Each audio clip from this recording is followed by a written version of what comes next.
கோவை மாவட்டம் சூலூர் அடுத்த அப்பநாயக்கம்பட்டி பகுதியில் காவல்துறையால் அருவாள் வெட்டிய ரவுடியை காவல் ஆய்வாளர் தற்காப்புக்காக காலில் சுட்டு பிடித்த சம்பவம் அப்பகுதியில் பெரும் பரபரப்பை ஏற்படுத்தியுள்ளது.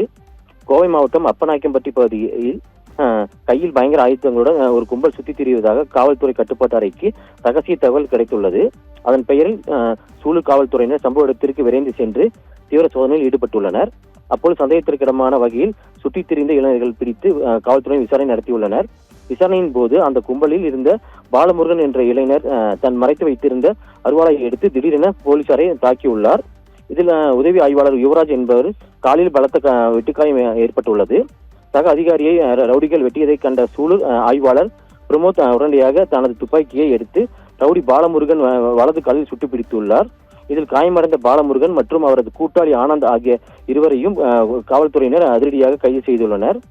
கைது செய்யப்பட்டவர்களிடம் நடத்திய முதல்கட்ட விசாரணையில் இவர்கள் ஏற்கனவே பல்வேறு குற்ற சம்பவங்களில் ஈடுபட்ட பழைய குற்றவாளிகள் என்பது தெரிய வந்துள்ளது.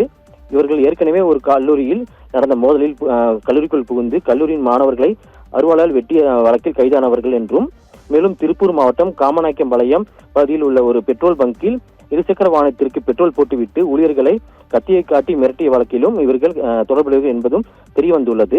தற்போது துப்பாக்கி சூட்டில் காயமடைந்த பாலமுருகன் மற்றும் வெட்டு காயமடைந்த உதவி ஆய்வாளர் யுவராஜ் ஆகிய இருவரும் மீட்கப்பட்டு கோவை அரசு மருத்துவமனைக்கு சிகிச்சைக்காக அனுப்பி வைக்கப்பட்டுள்ளது.